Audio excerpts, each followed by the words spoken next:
Good afternoon dear students. Saint Xavier school Adipur Gujarati માધ્યમ ક્લાસમાં આપનું સ્વાગત છે. ધોરણ 2માં ઇંગ્લિશ વિષયમાં આપણે લેસન નંબર 6 AN તેના વિશે સમજૂતી મેળવીશું. તો ચાલો પાર્ટ 1 એટલે કે ભાગ 1માં AN આ બંને આર્ટિકલ્સ છે જેનો ઉપયોગ અંગ્રેજી ભાષામાં થાય છે અને તેનો ઉપયોગ ક્યાં થાય છે તેના વિશે આપણે સમજીશું. તો ધ્યાનથી જુઓ. અંગ્રેજી ભાષામાં શબ્દોની આગળ એ અને એન એ બે આર્ટિકલ્સનો ઉપયોગ થાય છે. બાળદોષો, અહીં અંગ્રેજી ભાષામાં જે પણ સ્પેલિંગ આપેલ હોય તેની આગળ એ અથવા એન એ બે આર્ટિકલનો ઉપયોગ થાય છે. હવે તેના નિયમ વિશે જોઈએ કે એ ક્યાં મુકાય છે અને એન ક્યાં મુકાય છે.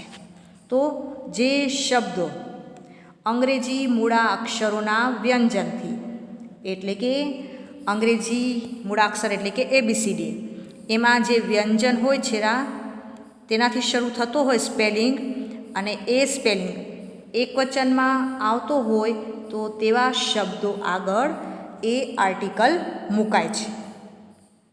બાળદોસ્તો, હવે તમને ખ્યાલ જ છે કે 5 સ્વર છે. એ સ્વર સિવાયના બાકીના જે અક્ષરો છે એ વ્યંજન કહેવાય. તો એ વ્યંજનથી સ્પેલિંગમાં તમારે પહેલો જ અક્ષર જોવાનો. એ વ્યંજન હોય તો તેની આગળ તમારે એ આર્ટિકલ લખવાનું. તો જુઓ, અહીં વ્યંજન આપેલા છે BCDFGHJKLMNPQRSTVWXYZ. આ બધા અંગ્રેજી મૂળાક્ષરોના વ્યંજન છે. તો આ વ્યંજનથી કોઈ પણ સ્પેલિંગની શરૂઆત થતી હોય તો તેની આગળ તમારે એ લખવાનું રહેશે. તો જુઓ, અહીં તમને ઉદાહરણ આપેલા છે, ધ્યાન આપજો. હવે તમને અહીં બેટનું ચિત્ર છે અને બેટનો સ્પેલિંગ છે BAT. આ તમારી સ્પેલિંગમાં પહેલો જ અક્ષર ધ્યાનમાં લેવાનો છે. બી છે એ શું છે? સ્વર છે કે વ્યંજન? વ્યંજન. તો વ્યંજનથી સ્પેલિંગની શરૂઆત થઈ છે તો તેની આગળ આપણે આર્ટિકલ એ લખવાનું, જે અહીં લખેલો છે.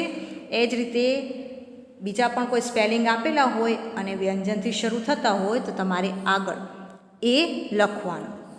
એ જ રીતે બાજુનું ચિત્ર જુઓ, ટેબલ. ટેબલનો સ્પેલિંગ છે TABLE, ટેબલ. ટેબલમાં તમારે પહેલો અક્ષર જોવાનો છે. પહેલો અક્ષર શું છે? ટી. ટી વ્યંજન છે તો તેની આગળ આપણે એ મૂકવાનો એટલે કે એ લખવાનો રહેશે. એ જ રીતે હજુ એક ઉદાહરણ આપણે જોઈએ.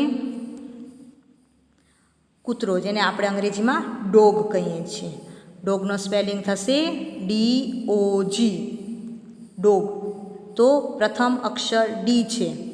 ડી એ વ્યંજન છે તેથી આગળ આર્ટિકલ એ લખાશે.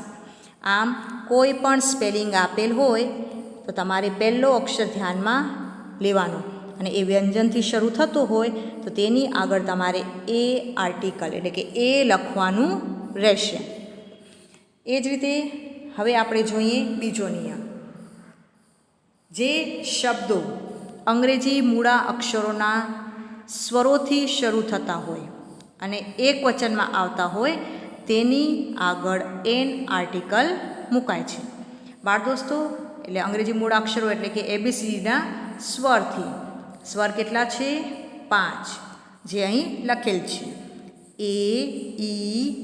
AEIOU. આ 5 સ્વર છે.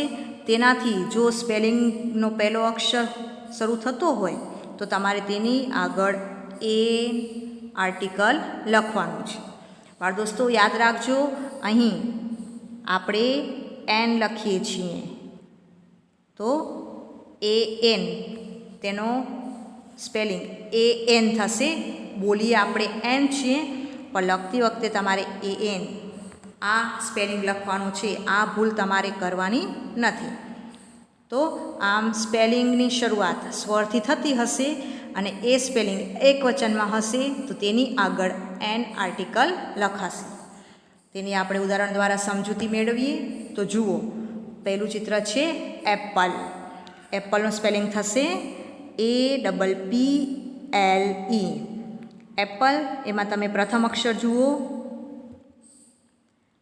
એ આપેલ છે ને, તો એ છે શું છે? સ્વર. તો સ્વરથી શરૂ થતી હોય તો તેની આગળ એન લખાશે. એવી જ રીતે બીજું જુઓ, એગ. એગનો સ્પેલિંગ છે EGG. ઈ સ્વર છે તો ઈની આગળ તમારે એન લખવાનું રહેશે. એન આર્ટિકલ લખાશે. એ જ રીતે ત્રીજું ચિત્ર જુઓ, ઘુવડ. અંગ્રેજીમાં આપણે આઉલ કહીએ છીએ. આઉલનું સ્પેલિંગ છે OWL. તો પ્રથમ અક્ષર ઓ છે. ઓ સ્વર છે તેથી તેની આગળ એન આર્ટિકલ લખાશે. આમ કોઈ પણ સ્પેલિંગમાં સ્વરથી શરૂઆત થતી હોય એટલે કે પહેલો અક્ષર સ્વર આપેલ હોય તો એ વખતે સ્પેલિંગની આગળ એન આર્ટિકલ લખાશે. તો આજે આપણે AN તેના વિશે સમજૂતી મેળવી.